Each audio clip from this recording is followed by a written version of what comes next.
所以咱畫面來看新北市長選戰的部分啊，即擺拿捏兩名參選人啊，就算佇年假時間啊，這正是拜票的好時機啊。蘇卡會咱看到，甲小朋友做伙佚佗，要搶即個老爸老母甲囡仔吼，講若介意蘇阿姨啊，爸爸媽媽會當投票予伊。另外看到即國民黨的李四川來甲傳統拿贏的票箱新店，同款的向鄉親來拜票。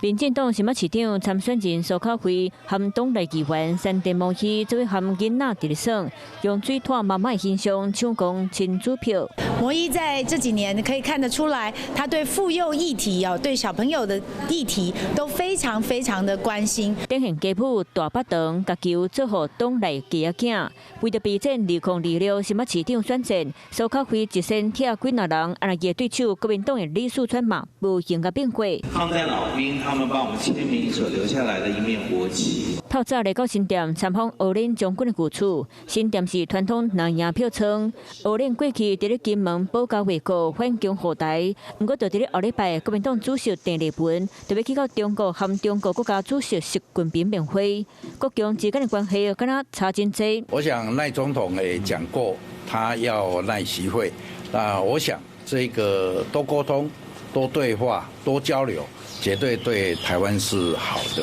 李四川成立競選團隊了後，電視發布公開行程，讓媒體來報出來。背後嘛靠真濟少年幕僚團隊佇咧經營協助，高刷別爭議。雖然佇咧李四川的活動，伊是真媒體人蘇智哲，過去佇咧電視台走政治線，最近轉任李四川的幕僚，不過過去背景嘛卻顯出來。民進黨立委郭國文的太太佇咧面前鋪盤，點名媒體人蘇智哲，講過去牽成栽培，唔過說顛倒叫伊做烏雜輩，嘛來講到伊過去做工會進行。不過子杰這幾天陪着我跑行程，表現相當的優異，為了選舉去攻擊，這種負面的選舉，我是很不喜歡。李四川對家己的團隊成員真有信心，不過這篇幕僚受到討論，嘛將做另類的選戰焦點。你好，我是宋燕明，想掌握最及時的新聞資訊嗎？趕緊訂閱、按讚、開啟小鈴鐺，鎖定華視新聞 YouTube 頻道。